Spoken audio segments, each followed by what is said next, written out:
located in Alexandria, and we're going to go to 1220 West Milligan Boulevard. That's located in Gaston, Alabama, easy to find. And we're going to go to Samco number 10. That's located in right here at 2030 US Highway 78, right here next to the station, and that's right here in Oxford. This is our 3 pickup points. Okay, we had a great time in here this afternoon, and giving you the best deals right here at Shop 24. And we will see you next Monday evening right here at 6:30 p.m. and we'll see you there.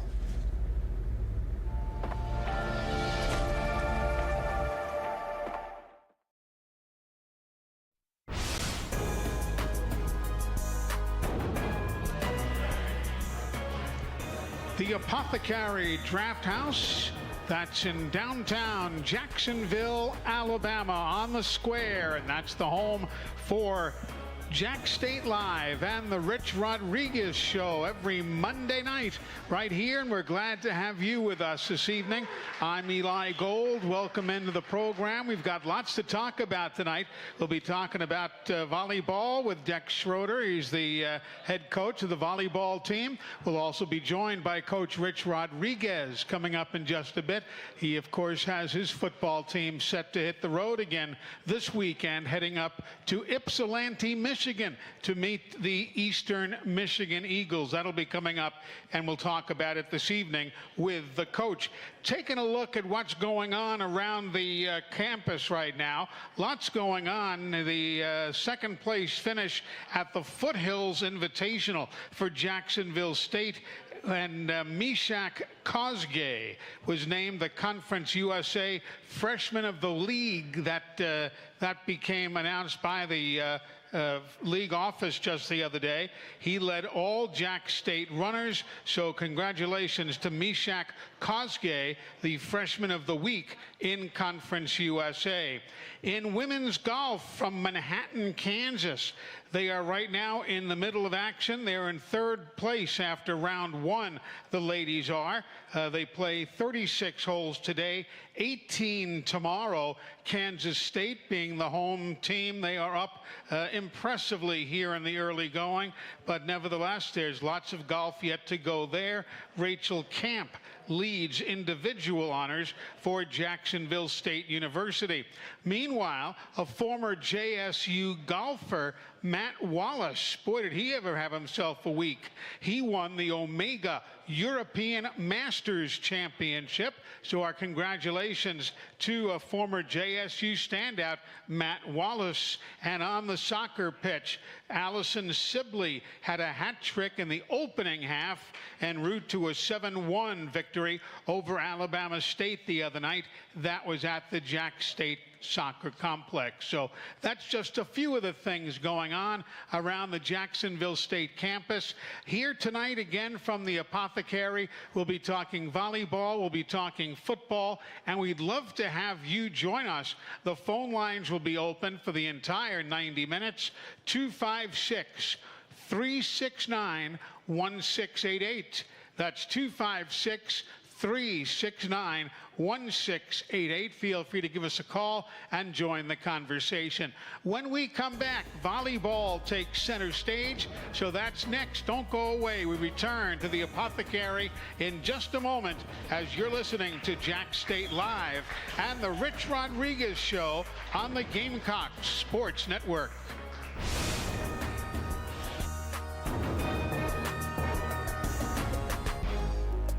Can you buy for $10? A hat? A milkshake?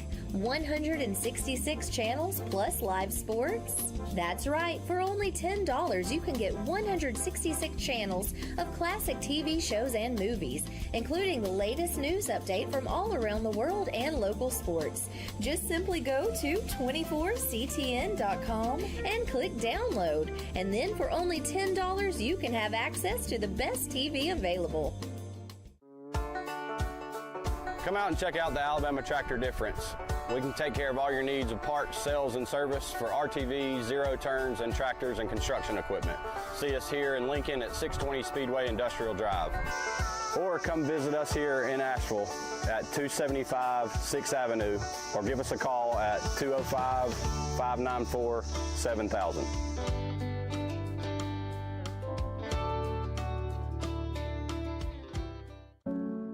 I want to live.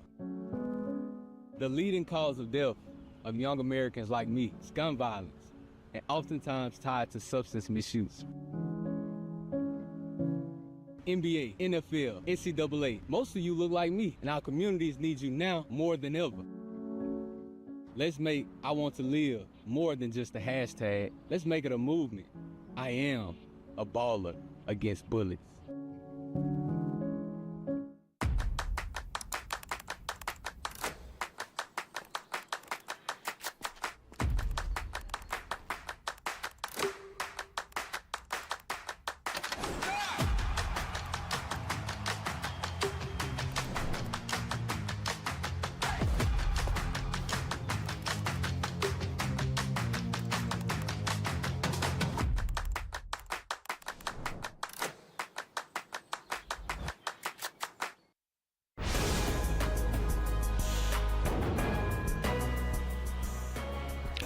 Welcome back, everybody. The Apothecary Draft House here on the Square in Jacksonville, Alabama, home of the Rich Rodriguez Show every Monday night, along with Jack State Live. And we are on the air with the gentleman joining me, seated here to my right. He is the pride of Windsor, Ontario, Canada, Dex Schroeder. I called you before the de facto mayor, but I'll just say the pride of. Yeah, if nobody from Windsor hit the call-in line, please, no one. They know the truth, huh? Yeah, they do, Yeah. yes. Welcome in. Great to have you here, and a great start for the ladies so far. Oh, we've had a great start to the season. Really happy with them. Very happy with the focus, the alertness, the determination to do the things we're trying to do. So, yeah, if you see me smiling, it's because I have a very pretty wife, or my team's playing very well. Yes, Yes, you outkicked your coverage. Kicked it. I mean, it's the Rich Rod show, so I'm a kicker. Yeah. I'll kick my I hear coverage. you. Let's discuss where you are now compared to last year. I had the pleasure of doing 3 of your matches on the air, and I'm far from a volleyball expert, but clearly you have much bigger size on the inside, and like most sports, that will help win for you. Yeah, absolutely. So last year we kind of sat down with the team and we said our culture is important to us and we want to figure out what our culture is organically, and we realized right away that these girls, they get after it. You put them in a defensive drill that is hard-nosed, it's get after it, they'll do it and that sort of thing. But unfortunately, we were just really small. And we couldn't really put the ball away at the net, and we couldn't really defend at the net, and the things that all the tall people do. So one of the things that we decided, Tim and I, my recruiting coordinator, and I, we got to get out, we got to get some size, we got to get some big arms, and it was amazing, just some of the people that wanted to be a part of the program. We got really good people, Right. and so that's what we sold. We weren't going to be able to sell 5 wins. That's for sure last year. So we sold the people, and the people that came into the program have been amazing for us. You know, we're a little bit bigger, we're a little bit stronger, we're a little bit taller, and we're still good looking. The left side was that totally revamped, wasn't it? Yeah, absolutely. So Clark Adams left the program, and Stavi was one of our outsides last year, and she graduated, moved on as well. So we had to go out and we had to find 2 JUCOs. And so we brought in Kayla and Katie from junior colleges, one in Texas and one in Colorado. Right. And for 2 weeks, they've been great. And it was great because Katie, who's our taller outside, she joined us in January. So she got a chance to contribute to that culture that we're trying to build. And she got a chance to grow in our systems and just kind of learn the way we wanted to do things. And so it's been great for her, and she's hit the ground running, and Kayla's hit the ground running because she's just a little spark plug. And of course, you know, looking back at your resume, and you had a 23-win season when you were in St. Louis, I believe, if I'm not mistaken. Yeah, so I was the assistant at St. Louis for Ann Cordes, and Ann was the junior national team coach at the time. So yeah, we had a great season there. And that helped you get on into this area of the country, huh? Yeah, it did. It brought me down to Birmingham. Michelle Durbin was the SWA at Samford, and she gave me my first chance at Samford University as a head coach, and I think we won a lot more than 23 games that first year at Samford. We won a lot of games that first year at Samford. So in general, is volleyball big in Wheatley, Ontario? I mean, obviously that's an area just across from Detroit. Everybody follows the Red Wings, the Maple Leafs, whatever they might want to follow. How'd you get hooked in volleyball? Yeah, that's a weird one. So Wheatley has a town with 1,400 people, and it's right on Lake Erie. Right. So they're really big there. Their big would be fishing. Yeah, not volleyball whatsoever. No, I think we played volleyball. In Canada, you do every sport. Gym class in Canada is a couple weeks of volleyball, a couple weeks of football, a couple weeks of basketball, a couple weeks of everything. Gotcha. So you get introduced to everything, and we did have a team, and I played on it and that sort of thing. But it was really in high school. As a ninth grader, I grew a lot, and I got connected with the senior team that year, and they pulled me up to the senior team, and then it was kind of history from there. And that, of course, is the way that it all began for Dex Schroeder. He is the head volleyball coach here at Jacksonville State University. You had a good home classic, the Gamecock Classic, that we were able to show to the fans on ESPN+. And again, you don't know how good the other teams are, how your team is going to develop, and so on. But getting out of the box with an unblemished mark was the way to go. Oh, it was a lot of fun at home, in front of friends, in front of family. Yes. For the girls, that was great. And, you know, we only won 5 games last year, and we're looking to establish a winning culture. And winning is habitual, right? You know, the things that you do in practice, the things that you do pregame, the things that you do during game, those are all habits that you want to build. So it was perfect kind of setup for us in that first weekend. And we've designed our 4-week of preseason to push us a little bit more every weekend. So, you know, the next weekend we had a little bit stronger tournament, and this weekend coming up we have a little bit stronger tournament, and it's just going to get bigger, faster, stronger from there. And before we look ahead to the weekend, let's not forget tomorrow on your trip to Chattanooga. Oh yeah, like I'm pleased. There's no way I'm overlooking Chattanooga. I've only coached against them about 30 times because they're an old SoCon foe. So. Yeah, we would not overlook them, and they're going to be scrappy. They're going to be fun to play against for sure. It's going to be a nice little road trip as well. I gotta, you know how every coach says, yeah, I have a special group. Sure. Quote unquote, I have a special group. I have a great group of girls. They're fun to be around, and when we get on the bus or we're in the hotel, they're great people. And if Jenna and I ever decided to have children, which we won't, honey, we know, but if we ever did, if they grew up to be like one of my girls, I'd be happy as I could be. Yeah, I had a chance to talk with the ladies and meet them. Very, very engaging, very, very motivated, though. I just love the way the athletes sacrifice their body. I mean, you sit there, and it's nothing like watching it on TV. And that's good to watch on TV, don't get me wrong. But, man, watching them sacrifice themselves in the gym, it's remarkable. It is, and during game time, like our girls, it's almost like a personal vendetta that the ball will not hit the floor on our side of the net. And, you know, Mo went face first into a bleacher last weekend, and Lucy's throwing herself all over the place, and Brooklyn's throwing herself all over the place. The get after it that I brought to open this interview with you, they get after it. Sure. It's not a lie, because my girls get after it better than any. And I love Brooklyn because that's where I'm from, Brooklyn, New York. So the name immediately endeared me to her. But I'll tell you, she has had a heck of a start.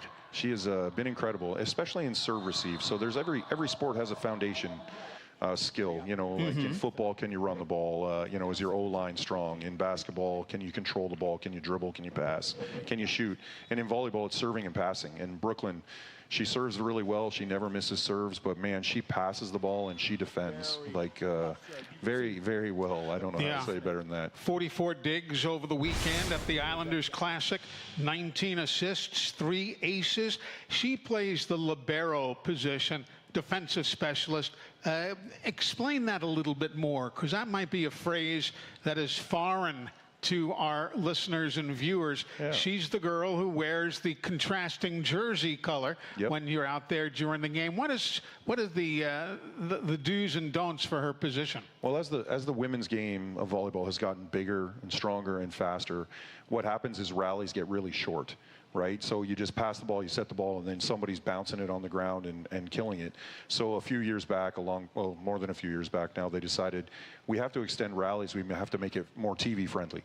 So what they did was they created a new position where a young lady can just run in the back row and run out the back row without slowing the game down and causing a substitution. So they decided to call it a libero, and you know what? I have no idea why. If you'd like me to get my phone and Google it, I could do that for you, but I have no idea why they called it a libero, but that's what that person does. They get in the back row, they prolong rallies, they serve, they pass, they play defense, and if you were a car, they would be the engine. They're the person that makes the team go. And while we're away, if you want to look it up, go ahead and do so. We're going to come right back to the Apothecary, and we'll continue with Coach Dex Schroeder. We've got Coach Rich Rodriguez joining us at the top of the hour, so don't go away. You're listening to Jack State Live and the Rich Rodriguez Show on the Gamecock Sports Network.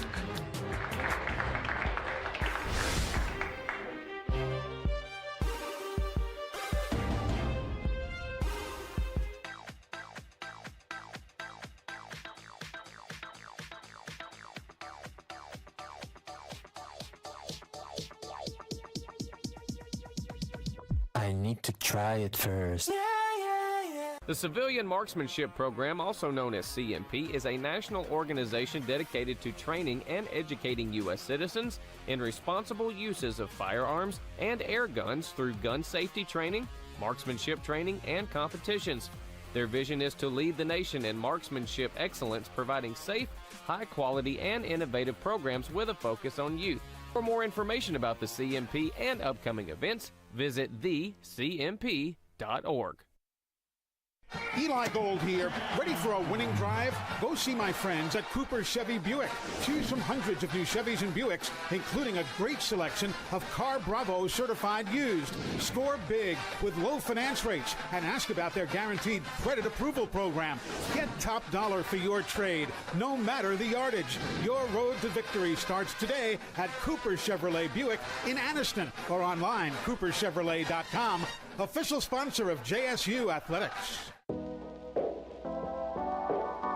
Grub Mart and Young Oil, serving East Alabama for over 80 years. Come into one of our many locations throughout East Alabama and try our Joe Bell's coffee along with some Olio's donuts.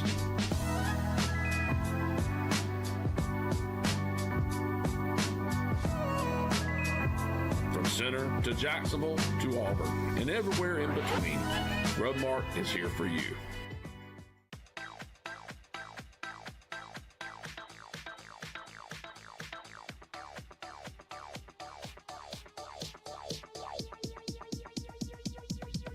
I need to try it first.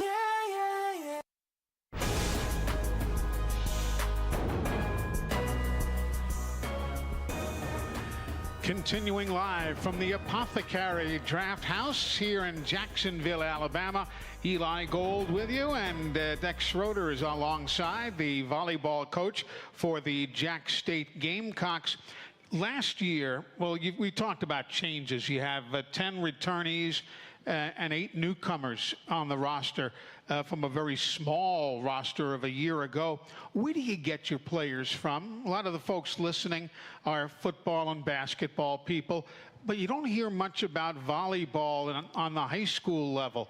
So where do you get your players from? Clubs and international, or what? Yeah, so in the United States, they have a very extensive club system. It's a lot like AAU basketball, and the clubs are very good. They're very strong. There's a lot of money poured in to club volleyball, and so my assistant Tim, he recruits that very heavily throughout the United States. We'll be in Dallas, we'll be in Atlanta, out west, up north. We'll be all over the place in that, and we don't have like I'm connected in the Midwest, and my assistant Jen is connected in the North, and Tim's got his own network of people that he helps him as well. So we're a little all over the place. We don't just spear down into we're going to recruit to one place, but you need to find a special person for Jack State, right? Like, it's a small community, sure, and the school's an average size school, so you got to find the right person that fits what you're looking for, and you know, wherever that is. And now we're making real headways into international.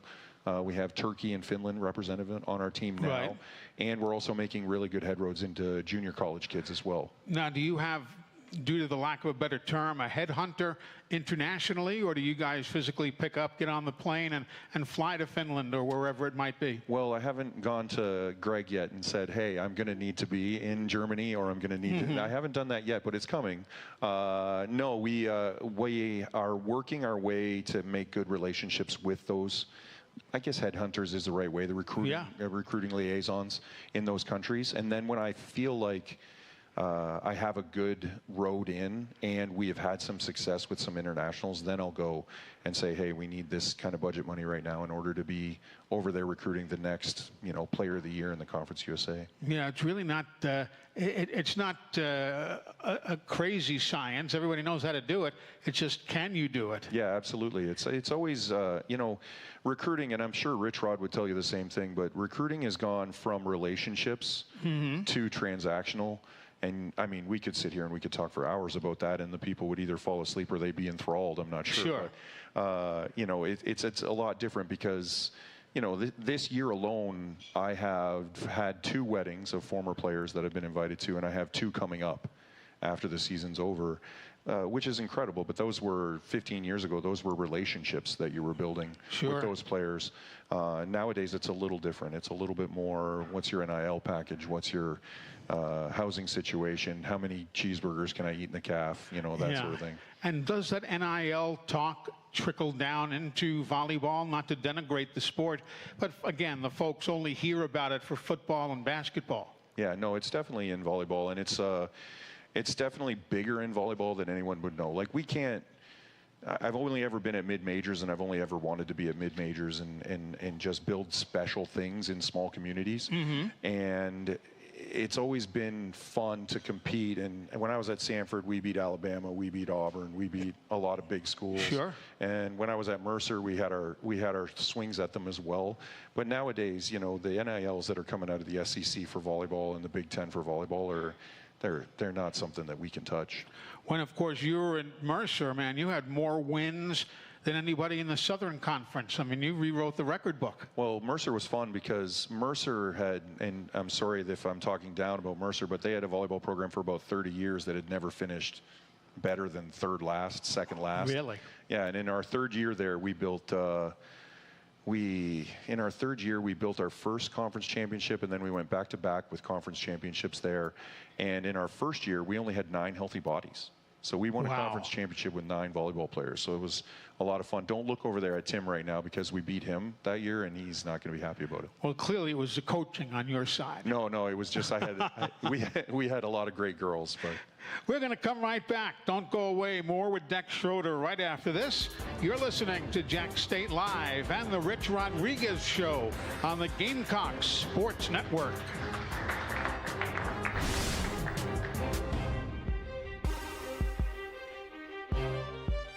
Whether it's family for dinner or game time, it's time for Johnson's Giant Foods Deli. All you have to do is drop by Johnson's Giant Foods and grab whatever you want, hot and ready to go. Chicken salad and chicken fingers to die for. Savory ribs, salad, dessert, you name it. It's waiting for you and your family or friends. Johnson's Giant Foods with 5 locations in Gadsden, Atala, Jacksonville, and Coldwater.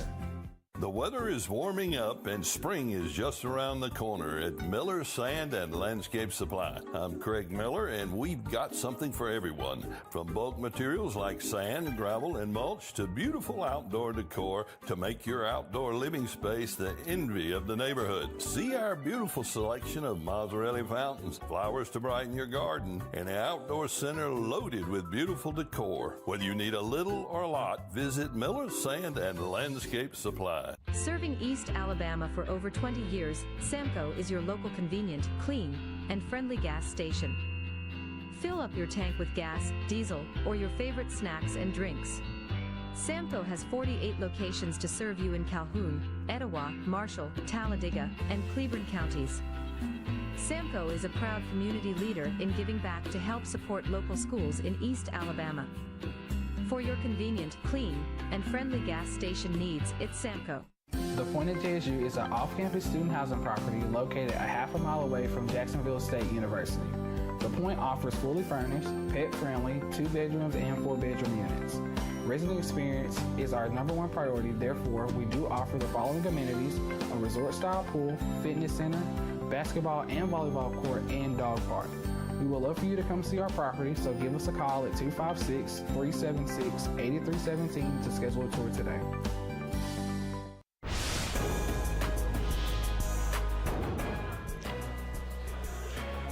We continue with Jack State Live and the Rich Rodriguez Show from the Apothecary Draft House here in Jacksonville, Alabama.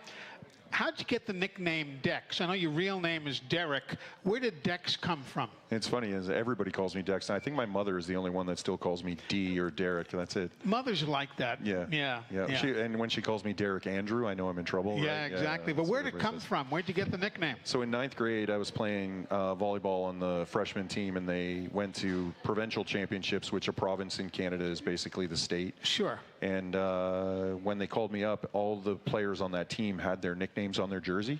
So I just had a blank jersey, so the guys put Dex on my jersey, and it's been that way ever since. And it has stuck with you. So, well, that's cute. I just didn't know what the story was behind that. Let's talk about the schedule coming up. We mentioned tomorrow you're heading to Chattanooga. First serve is at 6 p.m. tomorrow night.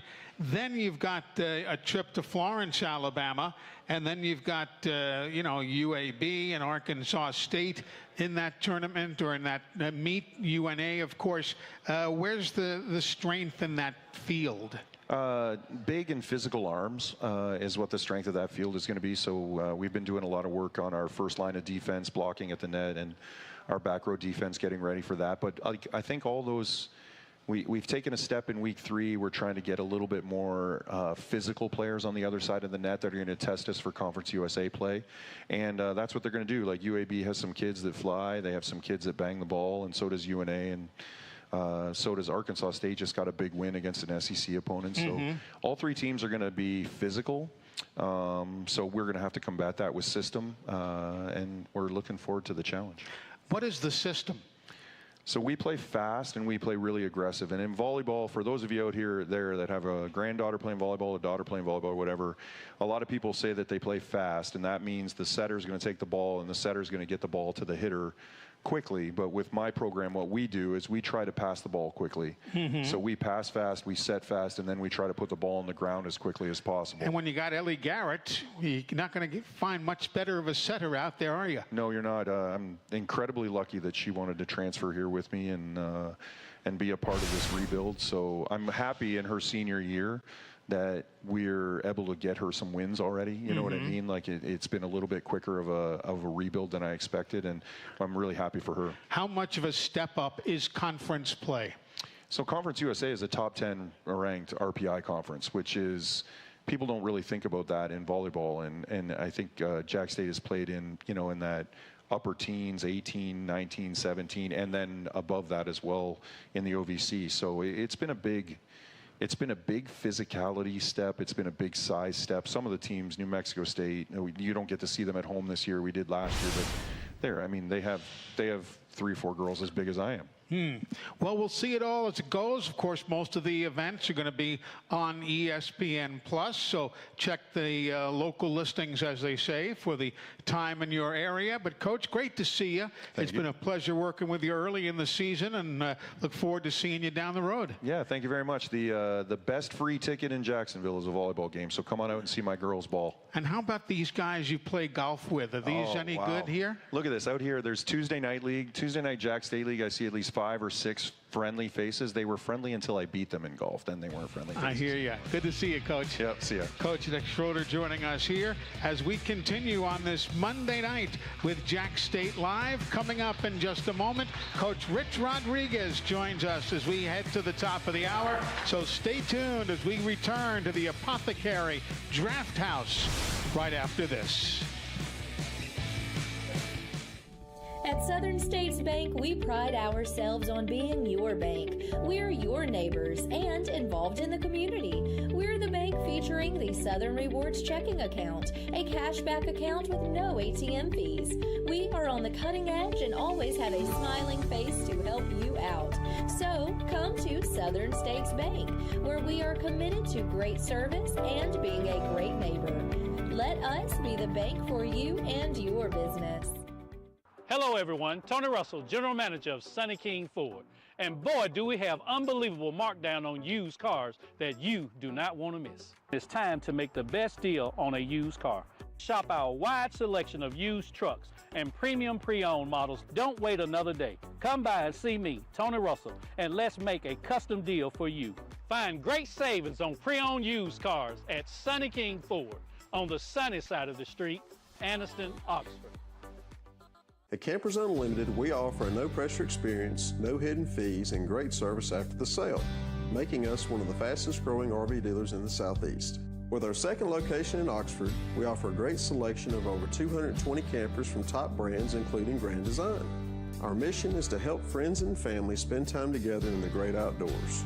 At Campers Unlimited, you aren't just a customer, you are family. Check out our inventory at campersunlimited.net or come see us at Gaston or Oxford.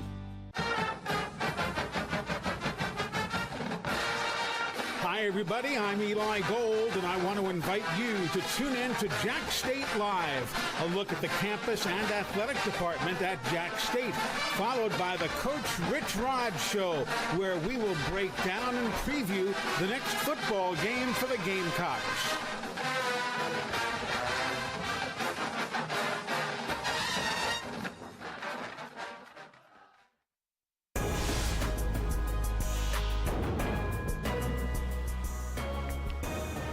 Welcome back, everybody. Top of the hour on a Monday. That means it's time for the Rich Rodriguez Show, as we're joined by the head coach of the Jacksonville State Gamecocks here at the Apothecary Draft House. Good to see you, Coach. How you doing? Doing well, thank you, Eli. Great. Lots to talk about, certainly. I want to start with the health and welfare of everybody. A few guys got banged up over the weekend, and granted, it's only Monday before a Saturday game now, but how's everybody looking health-wise? Not too bad. We wanted to get out of that game, hopefully with not too many injuries. We've got one or two guys on defense that are a little banged up, and we'll see how they progress this week. Offensively, I think everybody came out of it unscathed. And, Logan Smothers was hurt going in, so he was going to be doubtful to play. But outside of that, we came out pretty healthy. I thought as my eyes showed me, and I don't claim to be a coach, certainly, but I thought it was a decent showing, maybe even a coming out for Tyler Huff. Yeah, it was. Tyler played really inspired football. I mean, there were 3 or 4 times I actually got on the team a little bit, because there were 3 or 4 times where, as a quarterback, you don't want him trying to run over people, right? But he was. Yeah, he was. And so he had the will to win, and we had a lot of guys on the sidelines excited about it, but I thought everybody should have been that it was on our sidelines. So I thought he played pretty well, gave us a chance. The first half we did some things. The second half was disappointed in our play overall, but generally I thought we got better in some respects. Now there's a whole lot of work to do, and everybody in our program will tell you that. But that's a pretty good team we played. I think they'll either win or be competing for the ACC championship in a playoff spot. Yeah, definitely. And let's be honest here. There is a difference.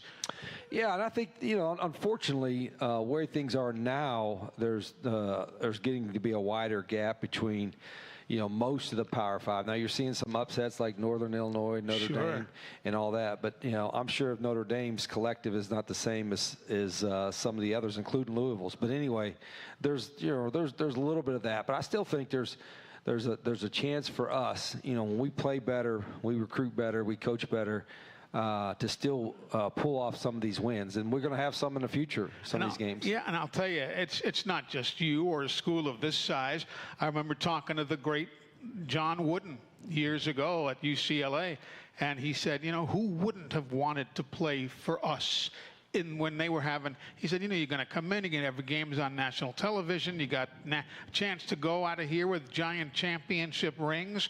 So, it's for every school. Yeah, and for our guys, that's kind of a game that's kind of easy for us to get our guys mentally excited to play, because you're going into, they had a beautiful stadium. I hadn't been there in maybe 20 years or almost 20 years, and they've built an indoor new football facility. They've done amazing things to their stadium, and so and most of the Power Fives have done that, which is good for them. They've invested in their programs, and it shows. I Coach Braum that, and I've known him a long time. He's done a great job there, and he's got a kind of a team that can make a run. Folks, if you'd like to join the conversation, 256-369-1688. That's area code 256-369-1688. Feel free to give us a call and be part of the conversation. What are the challenges? Everybody does it, but what are the challenges of taking a road trip with a team, the different climates, the different this, that, and the other? How challenging is that? Yeah, it's obviously you're more comfortable with your home environment. You're going to lose a little bit of time with the travel time. That's always coaches, as much time as we can have with our guys. But it hasn't been too bad. We'll have some trips where it's a longer bus ride, the 4 or 5 hour trips, and those are a little bit tougher. So we do those, maybe the last game of the year or something like that. But this was a pretty easy trip. I think it was easy for some of our fans to get to, 5 hours. So it wasn't bad. And, I think, as the more experience you get, now we have some experience on our team, but we also have some experience from guys that from other programs came in. Now our travel experience might be a little different for them, but mostly everybody does the same thing. You try to get there. Used to be you go to Fridays, you go walk around the stadium, check their things out, but nowadays most teams don't let you do that. So first time you see their stadium is the day of the game, but that's not an issue in the outcome at all. What do you like to do with the team on a Friday night? Do you guys go to a movie? Do you hang around? Used to when I was way back day when I played, we always did Friday night movies, but then half the guys were sleeping in it and they didn't want to watch the movie, so it was like so we have meetings around. We usually finish our meetings around 8:30 at night, and then they have to be in their room ready to bed at 10:30, so we let them go and watch their own. And most of them just go to their own room or go to a buddy's room and hang out for an hour or two, and then 10:30 at night they're going to bed. Yeah. You know what I don't like about Eastern Michigan? I don't even know those guys, but that gray field. Yeah, they got unique. Blue, that is, Boise's got the blue. And, blue is Eastern's all right. Eastern's got the red. And they're wearing gray uniforms with gray helmets, and so they're gonna kind of blend in, I guess, a little bit there. So that's kind of their thing, kind of the blue collar deal. And that area, and I've lived up in that area before. That area is known for being blue collar tough guys. For the folks who don't know, that's Ypsilanti, Michigan. Ypsilanti, Michigan. Yep, just outside Detroit, and. We spent 3 years up there. I always tell everybody we had 2 seasons, winter and August. So, but it'll be. I think the weather's supposed to be decent. There's a little bit chance of a rain, but I've never been on gray turf before. So I think it was Central Arkansas, maybe. Central Arkansas had some gray turf, and that was a little bit different. Yeah, I guess when you were up there, what was it, 45-17? You beat up on Eastern Michigan. Yeah, I don't remember that. Trust me. That was a long time ago. But, the Coach Creighton there has done a great job. He's been a long-time successful head coach and worked his way up from the smaller levels. And they've played pretty good. They played Washington, obviously, who played in the national championship. They played them pretty tough. I think it was, 9-6 or something at halftime, whatever it was. But, so our guys are going to have to play. This is a tough team. It is. Let's talk about some more of your guys. And again, folks, if you want to be part of the show, 256-369-1688. Let's discuss Trey Stewart.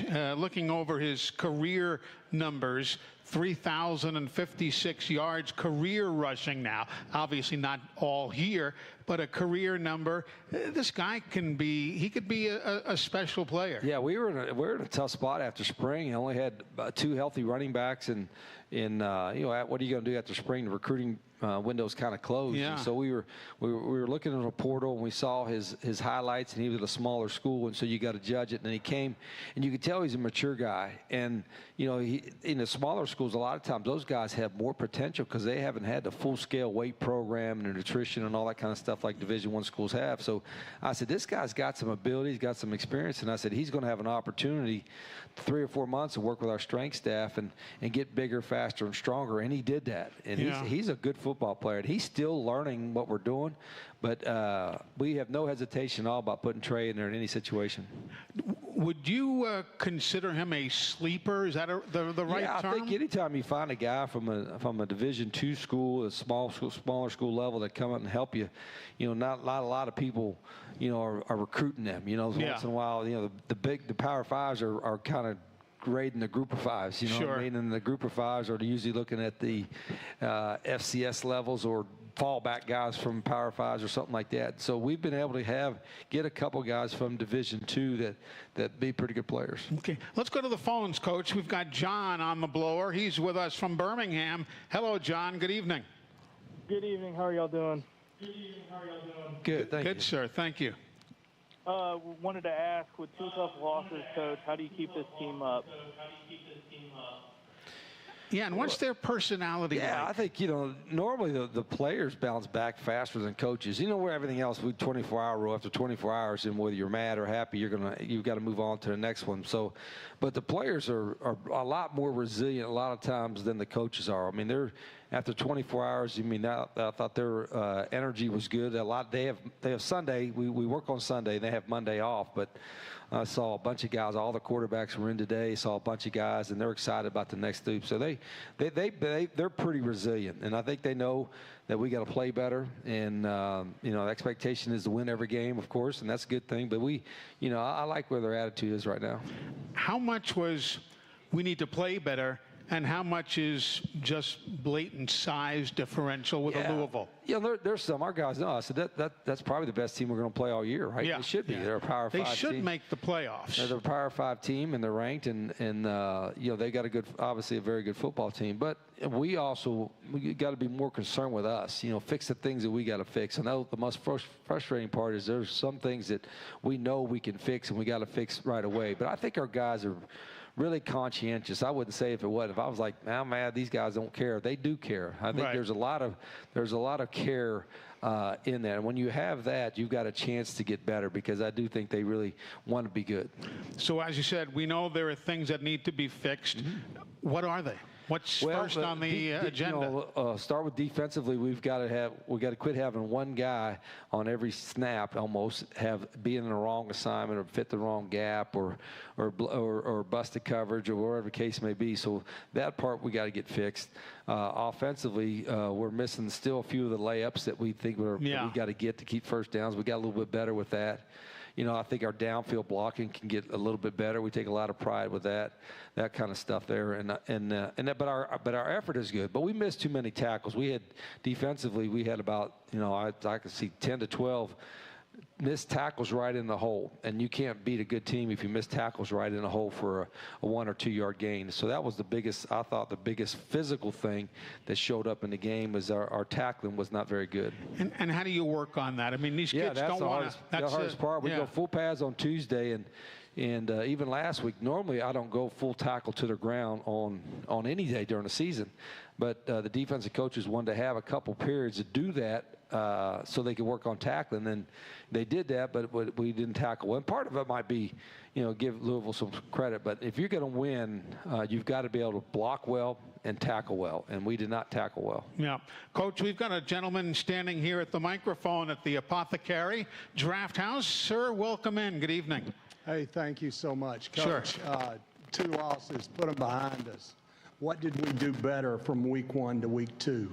Well, offensively, I thought we executed some of the, I guess, lack of a better word, easy stuff better.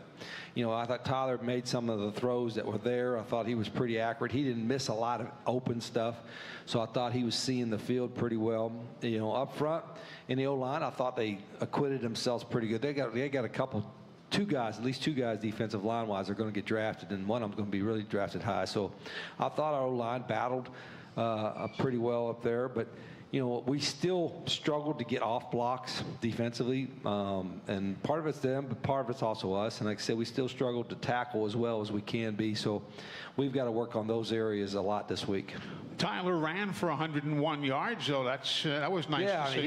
He was. I mean, the desire to win was certainly there from your quarterback, and everybody could see that. There was 2 or 3 times. A lot of times you don't want your quarterback to lower his shoulder, but he was wanting to prove himself, and I was really proud of the way he played against these guys. We're going to come right back. More of your questions are welcome at 256-369-1688. That's 256-369-1688. The Rich Rodriguez Show is live from the Apothecary Draft House in Jacksonville. This is the Gamecocks Sports Network.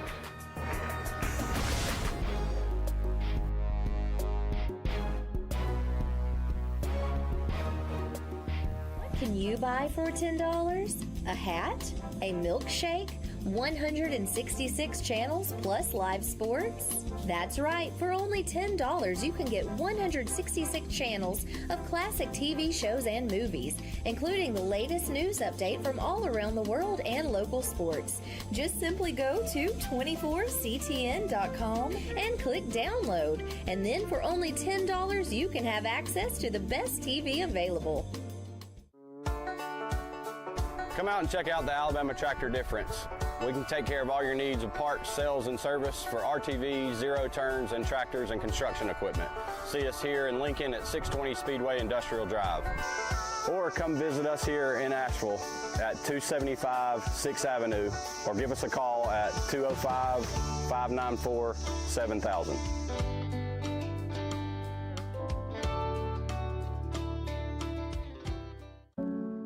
I want to live. The leading cause of death of young Americans like me is gun violence, and oftentimes tied to substance misuse. NBA, NFL, NCAA, most of you look like me, and our communities need you now more than ever. Let's make I Want to Live more than just a hashtag. Let's make it a movement. I am a baller against bullets.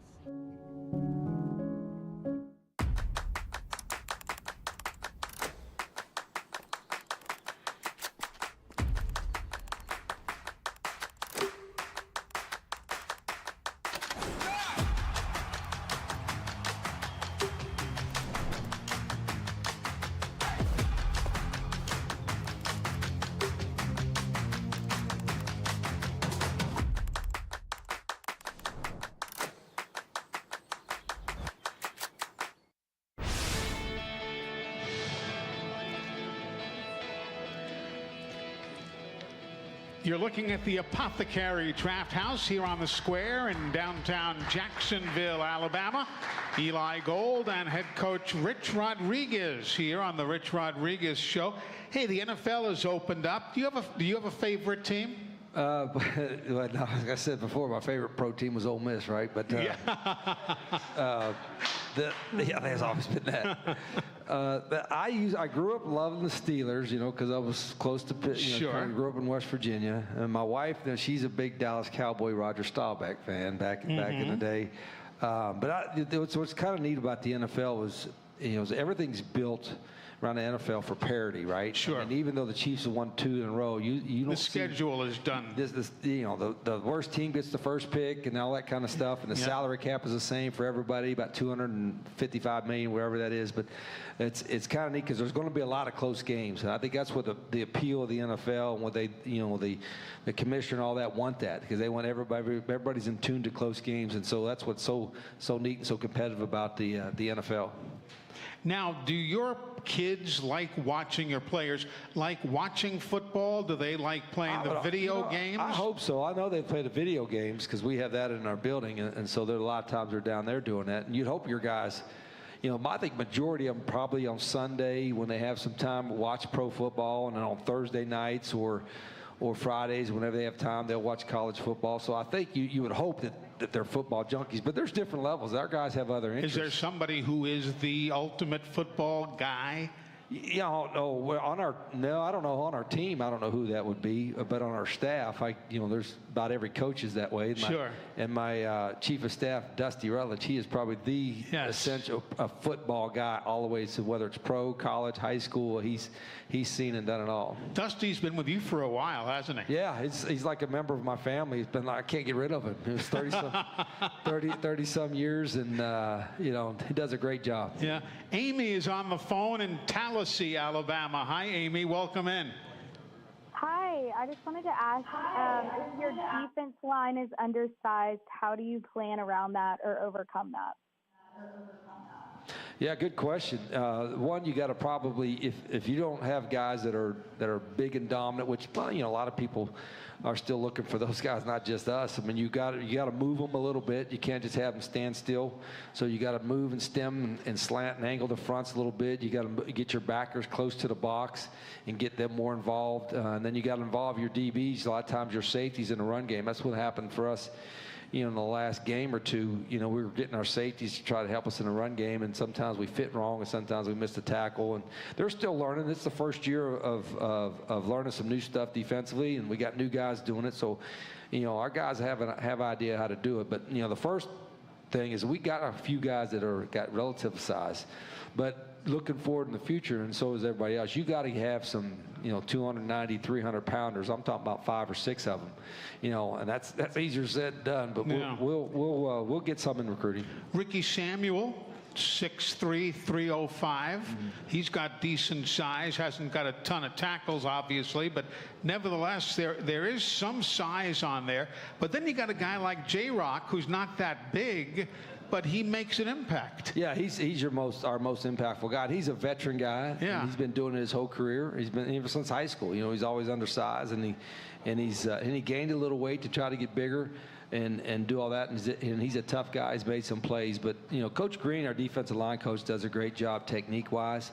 You know, and he knows we have to, you know, they have to be great technique-wise. I mean, sometimes if you're a little smaller, but you have great effort and great technique, and get you through there. J-Rock, looking at his numbers, this past week, 2.5 tackles for loss. He's had 70 solo tackles in his 46 games at Jacksonville State, so that's contribution. Yeah, and that's a position that everybody, like I said, I think I said it on the show last week, is that, you know, probably the #1 position that people look for me to help us quarterback. I mean, that's obviously the first thing. And then after that, it immediately goes to D lineman, then another D lineman, then another D lineman. Exactly. You know, that's kind of the order you go to, both at our level and the NFL. Again, if you want to join us, 256-369-1688. That's 256-369-1688. Let's go to your Georgia transfer, your nickelback, Pat Taylor. He obviously has put up some great numbers, 24 tackles already this season, 12 last weekend. Yeah, and again, with the way we structure some of our stuff, the safeties are going to have to make a lot of tackles, and Pat's made some tackles in the last 2 games and still learning. Been a good player for us. Antonio Carter is a new transfer, came in, and I thought he played really well. Probably of all the secondary guys, he made the most impact. And I know he had quite a few tackles from the safety position, and he's his first year in our program too. But I thought he played his best football to date. Again, that was just 2 games, but since he's been here, I thought he took a big step. Yeah, he had 9 tackles last week, 19 for the season thus far. Heck, Notre Dame or Rhode Island both could have used him this last week, huh? Yeah, I know that. We're obviously not happy where we're at and all that, but there's a lot of folks that look at the first 2 weeks and say, "Golly, what's happening there?" And it's a long season, so let's wait and see what happens. Have you seen anything of Liberty and Louisiana Tech on film? Not that you've had any reason to watch them yet. No, there was Liberty played late.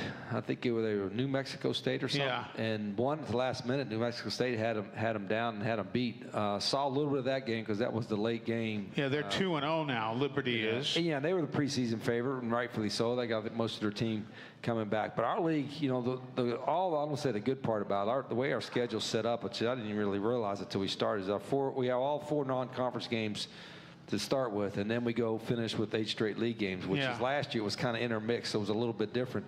So that's probably a good thing for us, and, you know, trying to get new guys settled in and adjusted in and all that. By the time we have 2 more games, you know, our guys, we'll know more about our guys certainly after our 4 non-conference games and getting ready to reset for the conference. Somebody asked me the other day, and I said, you know, I don't know. I said, anything can happen, but it wouldn't surprise me to see us, you know, until you lose the first couple of games and then pull off 9, 10 wins in a row.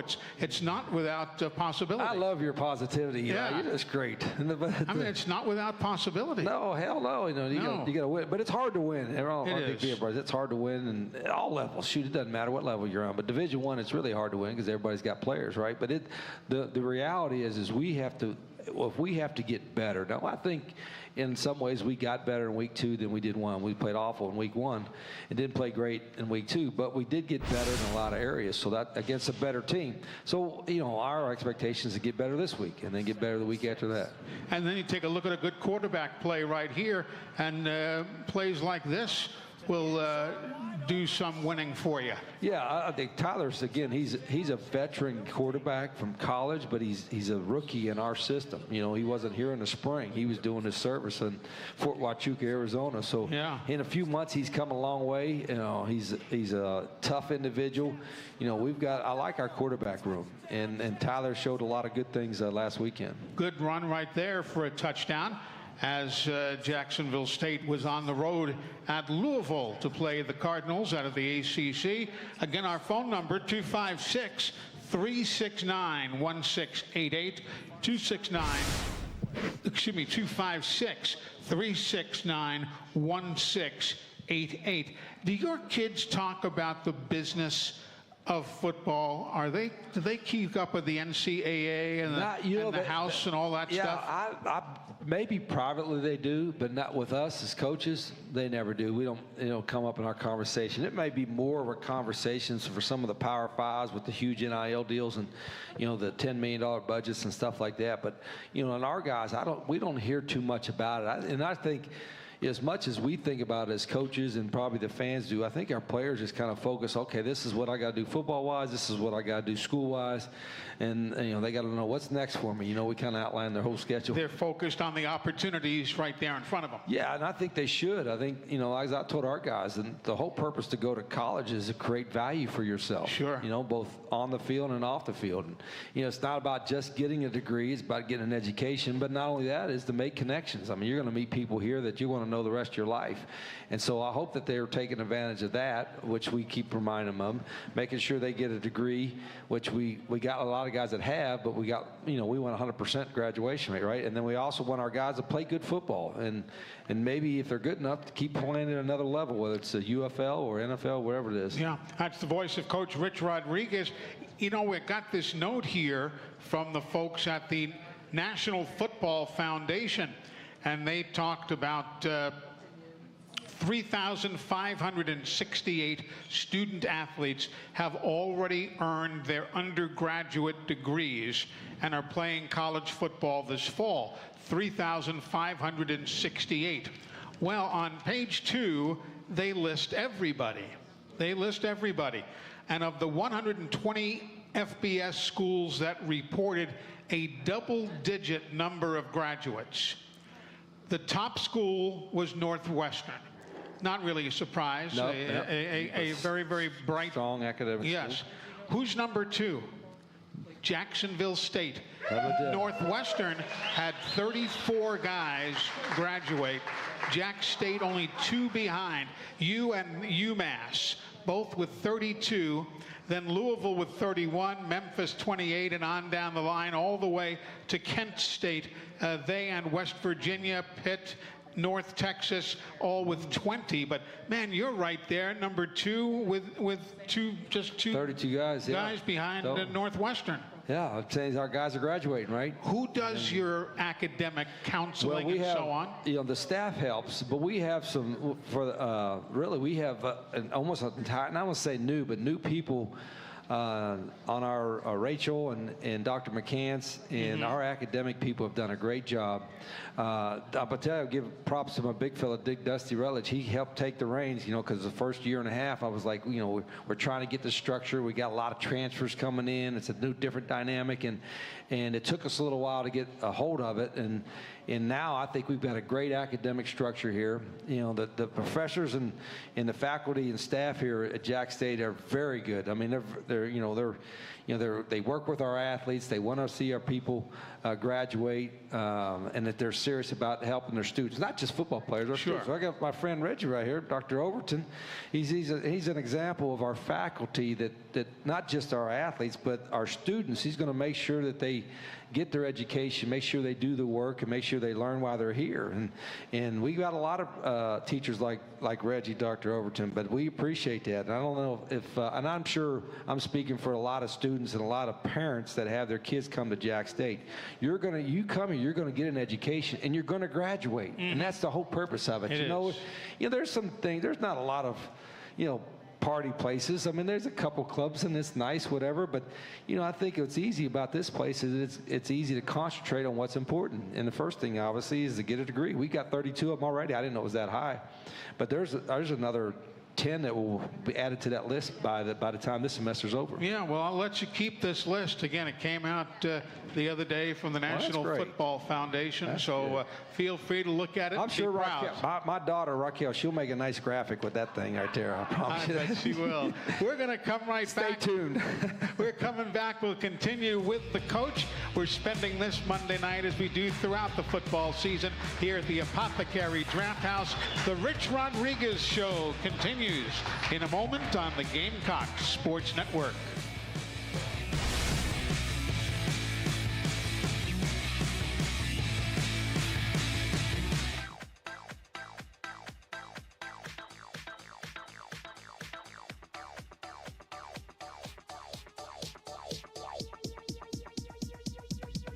I need to try it first. The Civilian Marksmanship Program, also known as CMP, is a national organization dedicated to training and educating U.S. citizens in responsible uses of firearms and air guns through gun safety training, marksmanship training, and competitions. Their vision is to lead the nation in marksmanship excellence, providing safe, high-quality, and innovative programs with a focus on youth.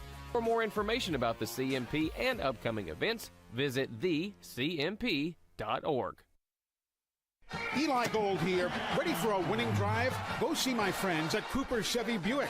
Choose from hundreds of new Chevys and Buicks, including a great selection of Car Bravo certified used. Score big with low finance rates and ask about their guaranteed credit approval program. Get top dollar for your trade, no matter the yardage. Your road to victory starts today at Cooper Chevrolet Buick in Anniston or online, cooperchevrolet.com. Official sponsor of JSU Athletics. Grub Mart and Young Oil, serving East Alabama for over 80 years. Come into one of our many locations throughout East Alabama and try our Joe Bell's coffee along with some Olio's donuts.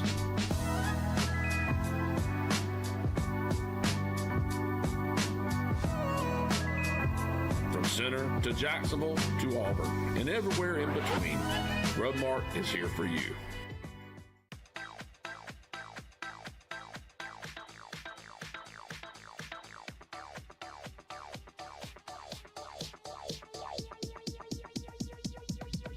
I need to try it first.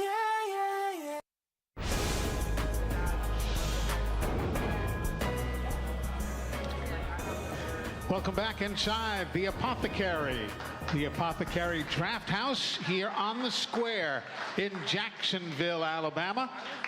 Eli Gold with head coach Rich Rodriguez. If you'd like to be part of the conversation, 256-369-1688. That's 256-369-1688. I'm sitting here with the starting lineup, or the chart for Eastern Michigan University.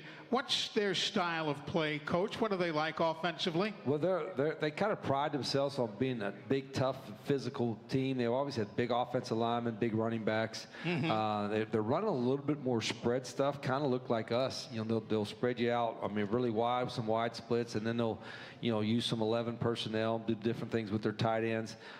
Been impressed with their scheme. They're a little bit more, I guess, I don't want to say tricky, but they're a little bit more variety in the first couple games and with some of the spread stuff they do. And then defensively, they've got big physical guys, big linebackers. They load the box up. They're going to force you to throw the ball at times to beat them.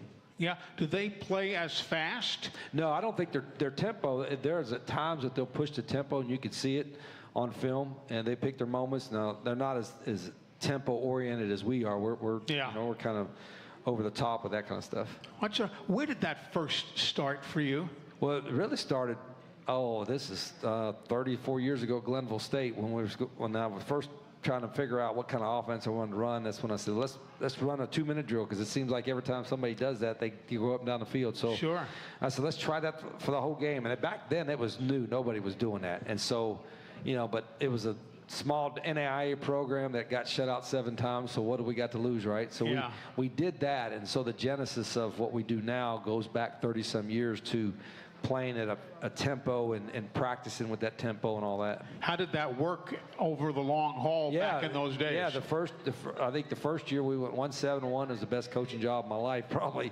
And then we won 4, then we won 7, and then we will play for the national championship on the 4th year. So it got better because it got ingrained in our program. And that's the same expectation, even though the first 2 games haven't been what we want. I can see it in practice, how we practice, and our tempo in practice has gotten better, this being the 3rd year, and I think it'll get better every year. Now, are you, like every coach, you see your biggest improvement from game 1 to game 2, or?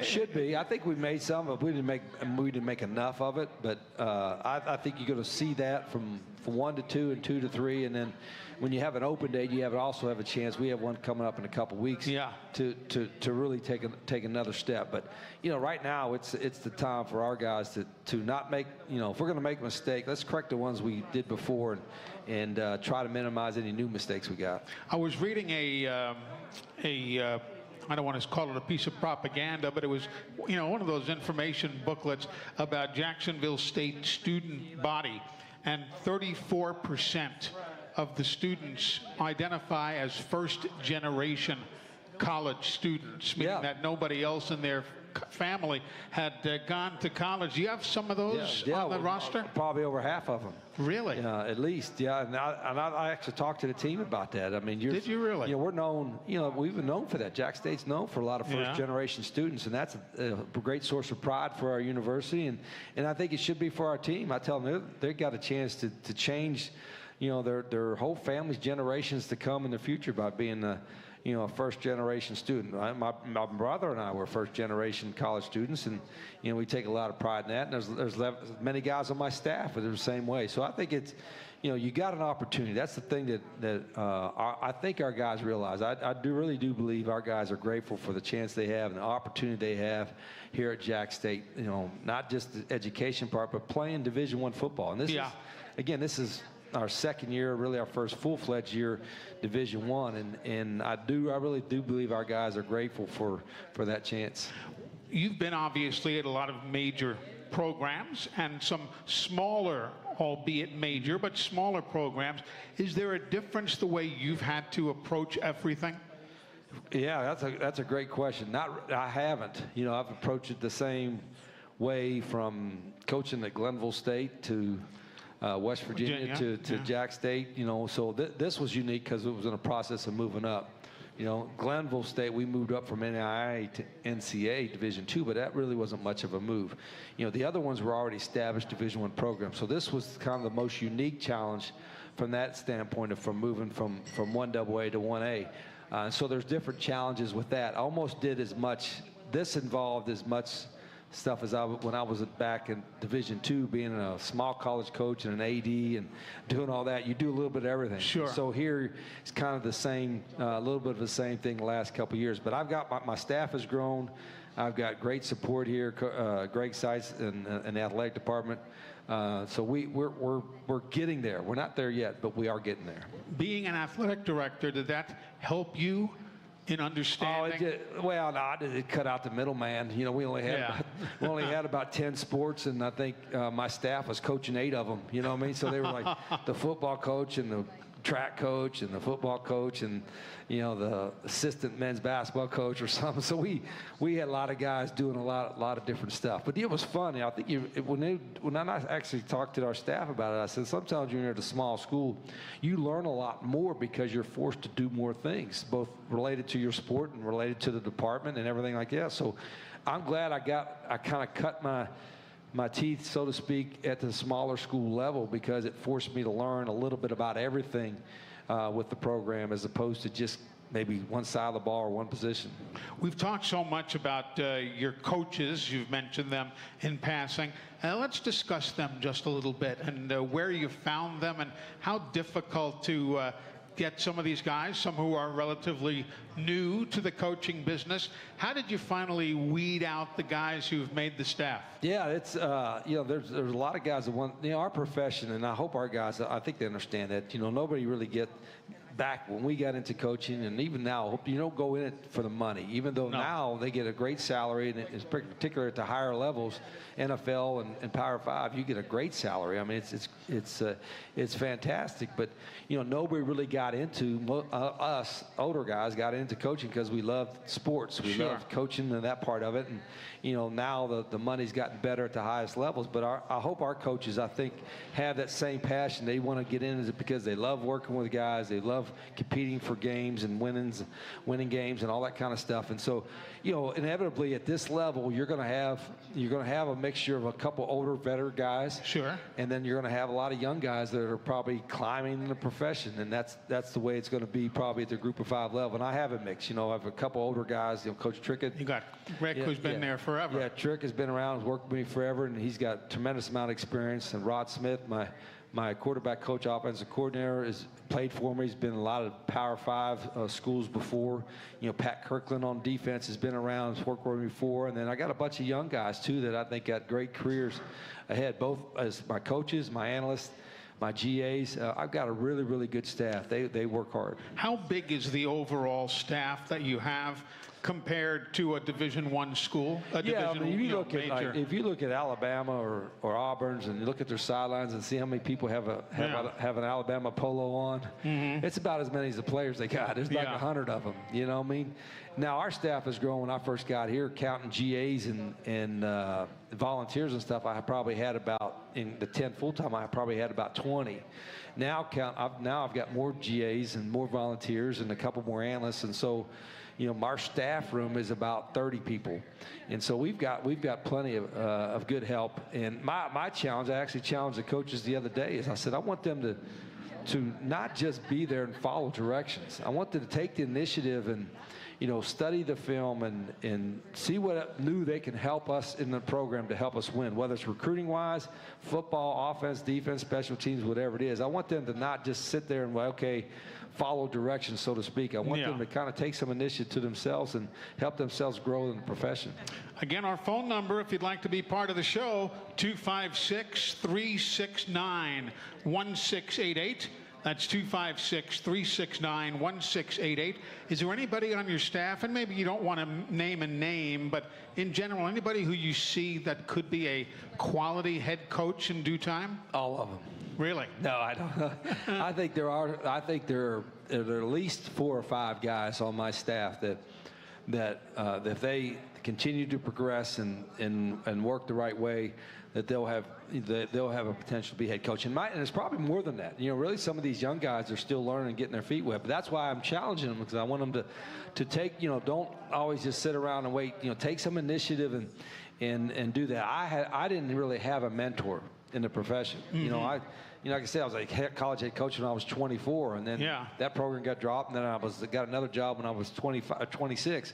And so I didn't really have, I followed this model. I had to figure it out on my own and made enough mistakes to try and finally figure it out. So I had a different upbringing. These guys all have an opportunity to have, whether it's on my staff or another coaching staff, somebody they can follow and learn from. But I also want them to kind of take a step out, like I said, and learn some football, because there's some good young coaches there.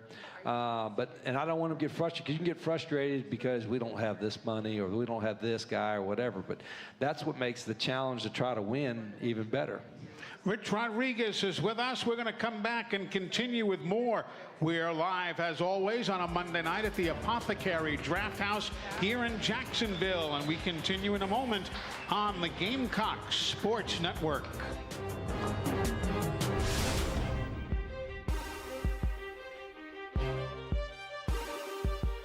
Whether it's family for dinner or game time, it's time for Johnson's Giant Foods Deli. All you have to do is drop by Johnson's Giant Foods and grab whatever you want hot and ready to go. Chicken salad and chicken fingers to die for. Savory ribs, salad, dessert, you name it. It's waiting for you and your family or friends. Johnson's Giant Foods with 5 locations in Gadsden, Atala, Jacksonville, and Coldwater. The weather is warming up and spring is just around the corner at Miller Sand and Landscape Supply. I'm Craig Miller and we've got something for everyone. From bulk materials like sand, gravel, and mulch to beautiful outdoor decor to make your outdoor living space the envy of the neighborhood. See our beautiful selection of Mazzarelli fountains, flowers to brighten your garden, and an outdoor center loaded with beautiful decor. Whether you need a little or a lot, visit Miller Sand and Landscape Supply. Serving East Alabama for over 20 years, Samco is your local convenient, clean, and friendly gas station. Fill up your tank with gas, diesel, or your favorite snacks and drinks. Samco has 48 locations to serve you in Calhoun, Etowah, Marshall, Talladega, and Cleveland counties. Samco is a proud community leader in giving back to help support local schools in East Alabama. For your convenient, clean, and friendly gas station needs, it's Samco. The Point at JSU is an off-campus student housing property located a half a mile away from Jacksonville State University. The Point offers fully furnished, pet-friendly, 2 bedrooms and 4 bedroom units.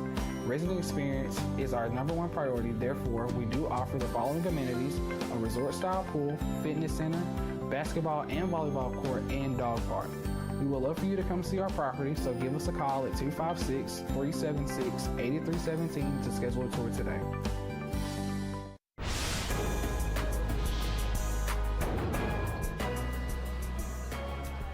We're back with you here at the Apothecary Draft House. Final few moments of this evening's show, the Rich Rodriguez Show. Of course, coming up on Saturday, Eastern Michigan is the opponent up in Ypsilanti, and we'll talk more about that as we wind things down here in just a short while. Who's been the surprise, if there has been? And it's a tough question even with an 0-2 record, but there's got to be somebody who's made some plays and you said to the guys, geez, I didn't know he had that in him. You know, yeah, I'm trying to think, you know, when you lose to, there's not a lot of positive thoughts, you know, going through your mind a little bit. But, you know, until I think I mentioned Antonio Carter I wasn't really a surprise because he's an older guy. But I thought he played, you know, he played the kind of football that it gives us a lot of confidence with him. So I thought he took a big step up. You know, I think Tyler Huff's play was not a surprise because we thought when we brought him in here he would play like a veteran, and he has. Sure. And that was great to see. Trey Stewart was a little bit of a surprise because we didn't because you know he was at a smaller level, but he's been good. But I mean, I really think we've improved in certain areas, and I've seen it in practice. Now, until we do it in a game, it's hard to project. But I do think we have a chance to be a pretty good football team, and this week will tell us a lot. Wayne is here in Jacksonville with a question for us. Hello, Wayne. Welcome to the Rich Rodriguez Show. Hey, Eli. Hey, Coach. My question is, I was going to see if you could give us an update on the status of Ron Wiggins. I know he's been hurt. And also, it was good to see Sean Brown get really involved with the offense this past weekend. Thought he done a really good job. Just wanted to hear your comments on him. Yeah. 2 catches, 28 yards, and a touchdown. Yeah, Sean, everybody said throw the tight end, right? Tight end's always open. Sean will tell you the same thing. But Sean's been a solid player and is a great leader for our team and did some really good stuff. Yeah, unfortunately for Ron Wiggins, you know, he hurt his foot in training camp, and we thought it was just a week-to-week thing, and it wound up being a little bit more intense than we thought. So he's out for the season, which was a shame because he was having a good training camp, and you know, he's probably one of our fastest guys, particularly our fastest running back. So, you know, we're going to try to maybe see if he wants to, after the year, we'll try to get a medical red shirt and see if we can get it back. You got Sean Brown with a couple of receptions in 2 games. Pearson has a reception. Jacob Barrick has a reception. Are you one who, if you had your wishes, your druthers, would you like to be able to throw a lot to the tight end, or in your scheme, are they basically blockers? No, but Sean's had a lot of, in particular last couple of years, some big catches, big touchdowns with it. Obviously our tight ends, they won't play if they don't block, so they've got to be able to do that part of it. But they're all athletic, and they all got really good ball skills. And so we feel pretty good about our tight end group as far as catching the ball. Again, they're depending on people play us and all that kind of stuff. But we feel confident. We probably play with 11 personnel, which is a tight end in the game, and 3 wideouts probably about 80% of the time. And the other 20%, 10% of that is probably 2 tight ends. And so we're more active with our tight ends than most people are. Sean has the prototypical tight end body. That's for darn sure. Yeah, and he's a veteran guy. He's been here since day one. Since we got here, and has really helped us. The thing I like about Sean, this place is important to him. This program's important to him, and he's really done a great job over the last couple years of helping us establish what we want with our program. Coach, let's talk about your home life. A lot of coaches' wives get very involved in what they're doing. Yeah. Other coaches' wives say, "Look, I don't know much about football. I'm going to stay away." How does Rita work with you? Rita's been involved since day one. I mean, everywhere I've been, she's totally into the program. And heck, at Glenville State, she would paint the field off. She was, I think, 8 months pregnant with Raquel, putting paint on the field. And I'm like, I don't know if that's real healthy there. You're about ready to have a little one. So she's always been actively. I think it's harder on coaches' wives than it is probably on coaches. Probably so. They're over there. They live and die with every play and every game you have, and people don't realize how much their lives are depending on, the success of 18 to 22-year-olds and all that kind of stuff. So she's still very active. Every Thursday she makes a nacho dip, and the kids beg to get Miss Rita's nacho dip award on Thursday night or Thursday afternoon. So does she ever ask you, what in the world were you thinking on that call? Oh, yeah. There's been usually if we lose, she'll wait a week or 2 or a month or half a year. And then go back to it. Yeah, then go back to it. But I can remember one story where I was an offensive coordinator at Clemson, calling the plays. And I think we're playing Georgia Tech or something. And it was like 3rd down and 3 at near the end of the game, and we run a reverse, lose yards, lose the game. And so she waited a couple days, and then she finally said, "Okay, now I'm just curious." That's her word. I'm just curious. Okay, what are you curious about? On that 3rd down and 3 in the 4th quarter, and you called a reverse, and you lost yards and lost the game. What were you thinking there? Yeah. And I said, "Oh, hell, that was Tommy Bowden's call. That wasn't my call." No, it was mine, but I had to own up to it. But she at least waited like a week or 2 to do that. But if we win or something, she can ask it right away. But there's a difference. Like a lot of coaches' wives will, they'll go to the games and kind of enjoy the atmosphere, whatever. Sure. All that. No, not Miss Rita. She's like clued into every play, everything is going on. So you could be 25 people all around her, and she wouldn't know. Was she a football fan when you guys first met? Oh, yeah. She followed. She was a cheerleader and played sports. Great tennis player. Still pretty good pickleball player, even though I did give her a concussion playing pickleball once, but that was an accident. But big Dallas Cowboy, Roger Staubach fan. Yeah, you were mentioning that. Yeah, we met Roger Staubach, and then I can remember she said, I'm a big fan, and I read your book or something like that. I think it was, I read your book. So Roger's like, "Oh, great, here, you can use my suite if you ever come to a Cowboys game."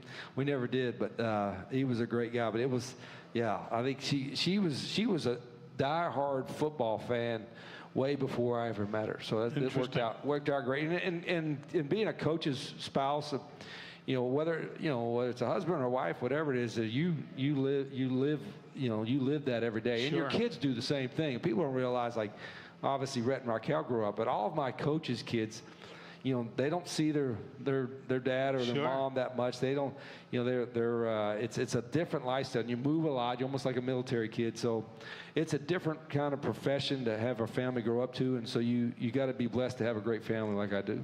Coach, in the moment remaining to us, a quick look now. What are your thoughts immediately about Saturday? Yeah, well, we just got to, when we get up there, concentrate on what we're supposed to do what we've done in practice the last few weeks, play hard, play aggressive, don't worry if you make a mistake. I still think we have a little anxiety, a little too much anxiety. Just go out there and have some fun and compete and see what happens. As always, thank you for your time. Great to see you. You too. Appreciate it, guys. All Thanks, right. everybody, for coming. Rich Rodriguez joining us here at his radio show Monday nights here at the Apothecary Draft House. We're coming back to wrap things up right after this. Don't go away. You're listening to the Gamecocks Sports Network.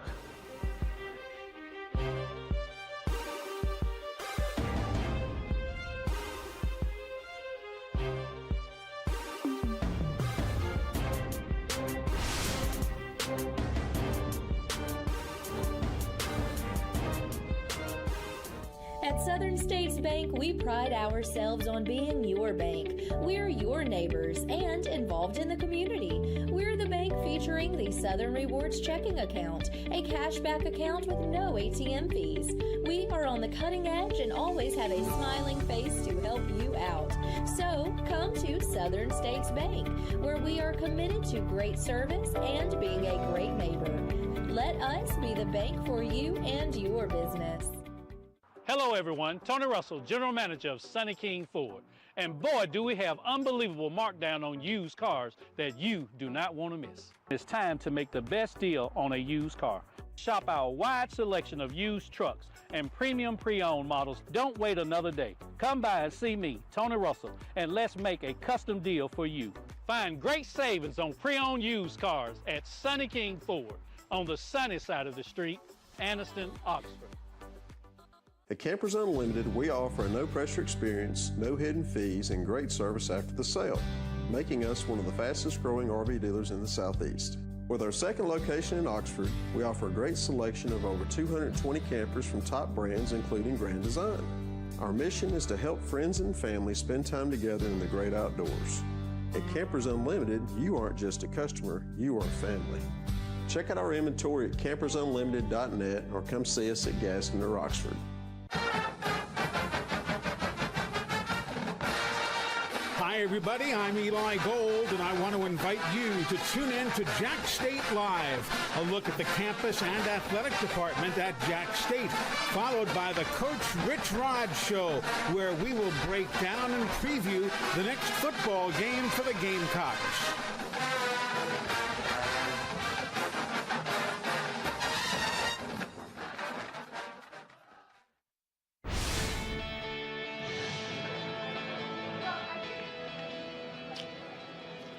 We are back, and another couple of moments remaining in this evening's show. Of course, the football season rolls on for the Gamecocks on Saturday afternoon. It'll be a 6 o'clock kickoff against the Eagles of Eastern Michigan University. That game in Ypsilanti, Michigan. And again, kickoff at 6 o'clock. Radio coverage on the Gamecock Sports Network begins at 4 with Mike Paris and Ray Hammett back for another season. The TV coverage will be on ESPN Plus. Again, that is Saturday at 6 o'clock. The story about Eastern Michigan, they have gone through 2 games, winning 1 and losing 1. They opened with a game on the road at Massachusetts, and they won that one 28-14. Of course, UMass, not exactly a powerhouse. Then they made a trip out to Washington last weekend, and playing a team that obviously has a very, very strong heritage. They did lose to the Huskies, but only by a 30-9 final score. So they are 1 up and 1 down. And now Jacksonville State comes in for a 7 o'clock Eastern, 6 o'clock Central start time on Saturday. That one again will be on ESPN Plus. Then they are home against St. Francis of Pennsylvania in week number 4. Meanwhile, for JSU, they opened with the losses to Coastal Carolina and the road loss to Louisville. That brings up this Saturday's game on ESPN Plus. And then a home game on September the 21st. That's a 2 o'clock kickoff against the Southern Miss Golden Eagles. That game will be on ESPN Plus, as will this weekend's game be on ESPN Plus. So hopefully you can make your plans to tune in and be part of the action, and then catch the Gamecocks here at home a week from this Saturday. We thank all of you for joining us here this evening. Dex Schroeder, the volleyball coach joined us to open up the program. His ladies doing very, very well. They play tomorrow in Chattanooga. Until we talk next, for Coach Rich Rodriguez, I'm Eli Gold. Thanks for joining us. Good night, everybody.